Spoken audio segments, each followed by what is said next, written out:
हमारा कैरियर था, हमने पढ़ा, सब कुछ किया, अपने घर को भी छोड़ा, सब।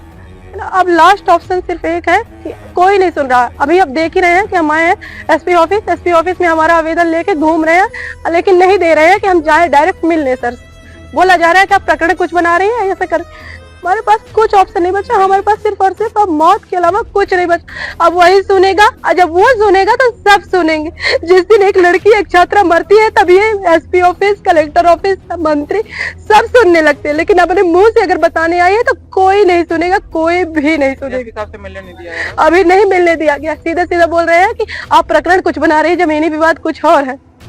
हम मतलब अपनी प्रॉब्लम भी इनको बताए तो इनको बस कोई सुनने को तैयार ही नहीं। ये है एमएससी गोल्ड मेडलिस्ट भावना मिश्रा, जिनका आरोप है कि उनके रिश्तेदार उनका घर हड़पना चाहते हैं। भावना के मुताबिक उनकी बुआ निर्मला द्विवेदी, बुआ का बेटा विजय नारायण द्विवेदी और बहू माही द्विवेदी घर हड़पना चाहते हैं और इसी वजह से पूरे परिवार से झगड़ा करते हैं। 14 नवंबर को जब भावना कॉलेज में थी, तब उनकी मां और छोटी बहन के साथ मारपीट की गई। इतना ही नहीं, आरोपी पक्ष ने खुद भावना और उनके परिवार के खिलाफ झूठी एफआईआर दर्ज कराई, जबकि पुलिस को यह जानकारी थी कि घटना के समय भावना घर पर मौजूद नहीं थी। इसके बावजूद नौबस्ता पुलिस चौकी में उनके खिलाफ मामला दर्ज कर लिया गया। भावना का यह भी आरोप है कि ये सब उनका भविष्य खराब करने और सरकारी नौकरी से दूर रखने के लिए किया जा रहा है। साथ ही कहा कि उनके घर के आंगन में कैमरा लगाकर उनकी प्राइवेसी भंग की जा रही है। इतना ही नहीं, भावना का कहना है कि बुआ का बेटा रीवा में उस जगह भी पहुंच जाता है जहां वह पढ़ाई के लिए किराए पर रहती है। ये सारे आरोप भावना के हैं। मेरे पास फोटेज भी हैं और टीचर्स भी आप सभी को बता सकते हैं कि मैं उस टाइम पे अपने कॉलेज में हूँ। इसके बाद 8 साढ़े 8 बजे के आसपास मेरे को फ़ोन आया यहाँ से। उसके बाद हम हॉस्पिटल पहुँचे, मेरा छोटा भाई वहीं साथ में था और हम दोनों हॉस्पिटल पहुँचे।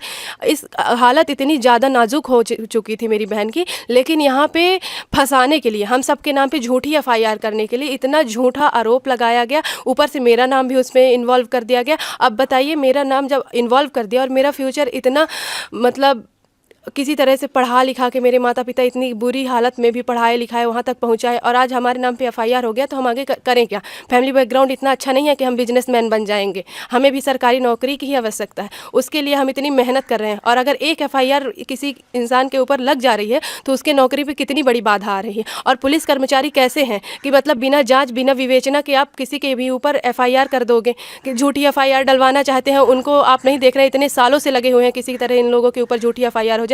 इस कंडीशन के चक्कर में हम अपने घर में नहीं रह पा रहे, अपने माता पिता के पास नहीं रह पा रहे। इन सब चीज़ों के कारण हम अपने घर परिवार में रहकर खुशी नहीं बांट पा रहे हैं अपनी एक दूसरे की।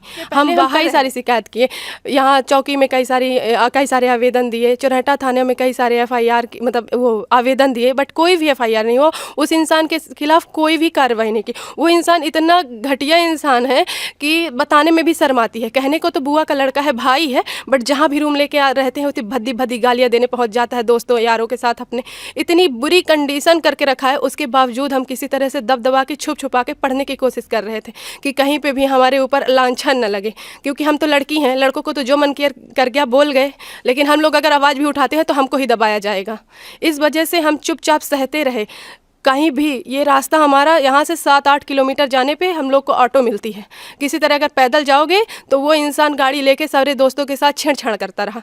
इतनी सारी बुरी हालातों के बाद भी हम वहाँ पहुँचते किसी तरह कि पढ़ लेते हैं। कंडीशन नहीं थी कि रूम ले लें, उसके बाद भी ये सब चीज़ें ना हो, हमको परेशान ना करे, इसकी वजह से हम रूम लेके रह रहे थे। किसी तरह कोचिंग पढ़ा के अपनी ज़िंदगी बिता रहे थे। लेकिन अब जब हमको फ़ोन आया, जब हमारा मतलब रिज़ल्ट आया, उसके बाद 2-3 दिन बाद हमको फ़ोन आया कि मतलब आपके नाम पे एफआईआर है। हम इतना ज़्यादा परेशान हो गए थे कि जब हम घर पे हैं ही नहीं तो किस बात की एफआईआर है? क्या पुलिस यही करने के लिए बैठी है?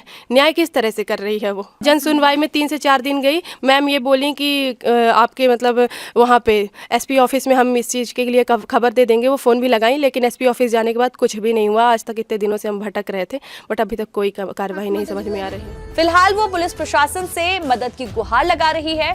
इस पूरी घटना पर जब हम आरोपी पक्ष से मिलने उनके घर पहुंचे तो उनके घर पर ताला लटका मिला।